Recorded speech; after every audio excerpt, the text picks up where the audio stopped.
In 22 days, Donald Trump will be sworn in as the nation's 47th president, only the second to serve two non-consecutive terms.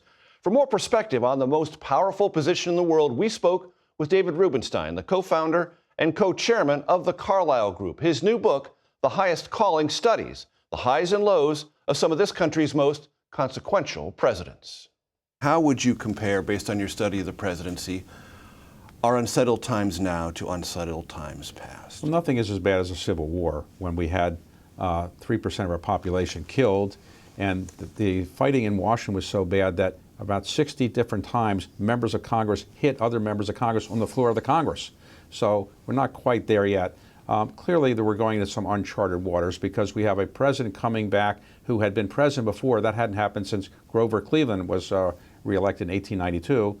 And Trump has got more power than I think many people would have thought by the virtue of his victory size. And I do think he's going to act like he's got a mandate, and Washington is bracing for what's going to happen. Related to that, before the election results were known, polls indicated pretty consistently that Trump supporters were afraid if Harris would win. Harris supporters were afraid if Trump would win. Based on your study of this institution, the presidency, can you recall a time where that fear of an outcome was as prevalent as it was leading into this election? Well, there have been a couple of times when people really were afraid that the next person coming in that was the opposite party would really hurt the country in many ways. Clearly, my former boss, Jimmy Carter, really feared Ronald Reagan. He thought that Ronald Reagan was going to undo many of the things that Carter had done. Obviously, Reagan won by a landslide. And you've seen other times when this has happened as well. So, for example, when FDR won the first time, Herbert Hoover could not believe that this man, Herbert Hoover, had been such a distinguished American before he was president, and while he was president he had problems, but he was a very distinguished person. He never took FDR seriously, and FDR didn't really take Hoover that seriously. He refused to really meet with him, essentially, or met with him briefly, and they just didn't want anything to do with each other. You mentioned Grover Cleveland. There's not a chapter in the book about Grover Cleveland.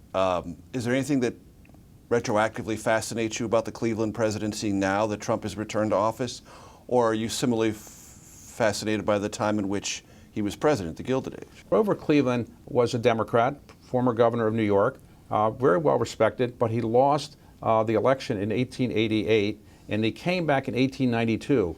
Now, one of the things we don't really know is whether a president, when he has a second term after he's been out of office, whether he'll be fresher, whether he'll bring better people in, whether he'll be more experienced. For example, Grover Cleveland's second term was reasonably successful, and maybe Trump's will be as well. One of the things the nation struggled with this last 18 months or so was the collision of politics and the law. Do you think there are any lessons to be learned from this clash and the politics that came from the clash of trying to indict and try someone who had been president of the United States and was aspiring to that office again? I think there is a feeling among many people that it wasn't a good idea to indict the President of the United States. I think the trial in New York, where Trump was convicted, I think really helped him in his election effort. And I think there are many people who are Trump supporters who believe that the indictments that came out of the special prosecutor, Jack Smith, were really political as well. And so I think both sides feel that the other side is really talking past each other. The people who are in the Justice Department now feel that these indictments were fair and correct and has special prosecutor and so forth. The Trump people believe they were completely political. I hope going forward that the Justice Department is not seen as political, because one of the strengths of this country has been the rule of law. And I hope that the Justice Department that's coming in now will continue that tradition. Do you have a president in mind who, based on your study, grew in your regard, and a president in your mind who, based on your study, got more diminished? Harry Truman left office extremely unpopular, very unpopular, and he was thought to be an inappropriate successor to the great FDR.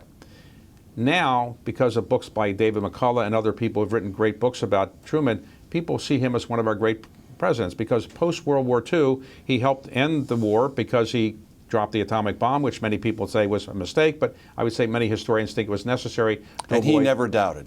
He never doubted. He never had self-doubt. Self-doubt was not one of his things. He always believed it was the right decision. But he also was responsible for NATO, the UN, the World Bank, the IMF, and the CIA, which he created as well. All these things he The created. recognition of Israel. Yes, he recognized Israel, even though his Secretary of State threatened to resign over it. So he was a person who's really risen up. A person who's gone down, I would say, there are two that have gone down a lot. One is Andrew Jackson. Remember, Democrats used to say, we're going to have a Jefferson-Jackson Day dinner. You don't have that anymore, because Jackson is now widely seen as being racist and very anti-Native American, and he really did many things that I think killed a lot of people, particularly in the Native American community. So he's not really well respected today by scholars. Another person I would say is that whose reputation is going down is Woodrow Wilson. Woodrow Wilson was the great reformer. After being president of Princeton, 2 years later he's governor of New Jersey, then president of the United States. However, he now is widely seen as having done two things that were really big mistakes. One, he resegregated the federal workforce and had been integrated.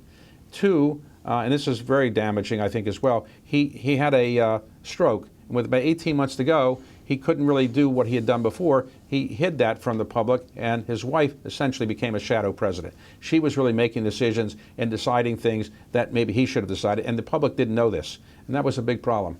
You often ask biographers what question they would most want to pose to the subject of their presidential biography. Let me expand on that. If you could go to dinner with any president, who would it be, and what question would you want to make sure you got answered? Without doubt, the greatest president and the greatest American ever is Abraham Lincoln. He was a person who was not an abolitionist, but ultimately came to free the slaves through the Emancipation Proclamation. And he also won the Civil War, despite the fact that many people in the North didn't really want to fight the Civil War. They'd say, let the South go, we'll have our own country. Lincoln said, no, we're going to hold the Union together. And he did that. We lost 3% of our population in the war, but he kept the Union together and I think made the United States a stronger country as a result. We ended slavery eventually because of the 13th Amendment. But most importantly, he did it with humility. He didn't run around saying, look, I just won the Civil War. I just did the Gettysburg Address. Isn't that a great speech? He didn't do that. He didn't brag about it. He was very humble, and I think he had a sense of humor and a sense of perspective that is a really good thing for presidents. And I would like to ask him, do you have any regrets about not having freed the slaves earlier? Do you have any regrets about not getting rid of some of your generals earlier who were not very good? And he waited a couple years before he got Ulysses S. Grant in. Grant is also a person I should mention. He had the most amazing meteoric rise of almost anybody to become president. He was selling firewood on the streets of St. Louis in 1860. The war breaks out in 1861, more or less, and 8 years later, he's president of the United States. I mean, it's just amazing. You mentioned humility. George W. Bush told you in your interview with him that that was the most important characteristic a president can possess. I've read other words that are important for presidents: courage, compassion, curiosity, decisiveness.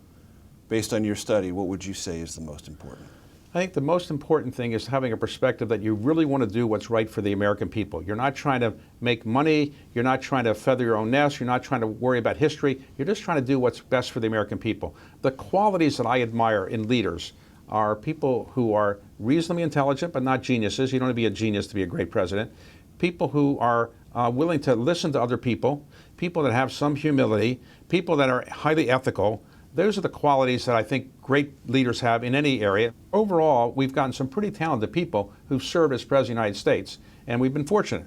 Lincoln, Washington, FDR, Teddy Roosevelt, Jefferson, and modern-day presidents, Eisenhower, among others, have had some really great attributes, and the country's good, and I think better off for having had good people served. One of my concerns in the future is that because it's become so political in Washington sometimes, and the infighting has been so intense, that I'm not sure that as many good people want to rise up and run for president in the future as we've seen in the past. You mentioned in your very first answer the Civil War, the greatest time of testing in our country's history. You don't have to be very aggressive online to find casual talk among Americans about another civil war. They bandy it about with some frequency. How worried are you about that, and do you think the mere discussion of it creates the potential of an inevitability? Well, I think there has been discussion. Some people say the red states and the blue states should separate, but I don't think that's realistic or really going to happen. I think the country realizes that we are the strongest power in the world, economically, militarily, politically, culturally, in part because the country's got a big enough population, and in part because we have a lot of attributes in red and blue states. I don't think it's realistic. People talk about that, but I don't think that's going to happen. The country's not going to be split up the way it was in the Civil War. I just don't see that as being realistic or desirable. Is there any doubt in your mind that presidents, all presidents, must guard against bitterness, anger, resentment, some of the things that fueled their pursuit of the office in the first place? Meaning once they got there, they need to set those things aside, even though they were part of the engine? Everybody goes through life and has ups and downs, and you get a lot of bitterness and you get resentment of people. People that are good presidents openly rise up above that. A lot of people criticize Abraham Lincoln for many, many things. They called him all kinds of terrible names, and they did say he was barely human. Called him a gorilla. Yes, and he rose above that. And I think you have to rise above it. And hopefully, when you don't have to worry about politics anymore, in a second term, for example, you can rise above all the concerns you've had. When you're president of the United States, if you carry your resentments too long, it can affect other people adversely. So I think in the case of President Trump, for example, clearly he has some resentments, but I think overall, I believe he's going to rise above that in his second term. Is Richard Nixon, which you in your book describe as a tragic figure, almost a Shakespearean-like tragic figure, the most available cautionary tale about resentments in the presidency? If only Shakespeare had been alive to write about Richard Nixon, it would have been a wonderful tragedy. Here's a man who's really talented, very smart. He stumbles from running for president in 1960, barely loses for 1962 in the governorship of California, and comes back and is elected in 1968 against all the odds. But he resented the people that looked down on him. He resented the liberals. He resented the Ivy Leaguers, as he would call them. And he really, I think, took those resentments and he perpetuated them through his chief of staff, Rob Haldeman, and other people. And the result was a terrible thing called Watergate. I think Richard Nixon, had he not had Watergate, I think he would have gone down as a really impressive president because of the opening to China, things he did on the environment. But Watergate will be what he's remembered for. Was he the least ethical president in our history? I don't think that's easy to say, because some presidents had issues that we don't know about as much. Richard Nixon wasn't a person who was trying to make money for himself necessarily. He wasn't grafting himself into business deals and so forth, but I think he had some ethical failings. Book's called The Highest Calling. Is the presidency the highest calling? Some might argue that an age-defining innovation is a higher calling, or being a captain of industry is a higher calling, or just being a simple CEO employing tens of thousands of people is a higher calling. Why is it the highest calling? The reason I called it the highest calling, and I had historically said that private equity, my profession, was the highest calling, but that was more tongue-in-cheek, is this. When Woodrow Wilson went to Paris to help end World War I, he was cheered by hundreds and hundreds of thousands of Parisians. And people for the first time realized the most important person in the United States, in the world really, is the President of the United States. And that's been true almost since Wilson came back from Paris. When FDR was running the world really effectively, because he was President of the United States during World War II, he was the most important person in the world for sure. And I think ever since then, because of the economic, military, political power of the United States, whoever is the leader of the United States is almost certainly the most powerful person in the world, and pursuing what I would call the highest calling, because you can affect the lives of people so much more significantly as President of the United States than any other job in the world. Thank you very much. My pleasure. Thank you. You can watch the extended interview on our YouTube page or on our website, facethenation.com.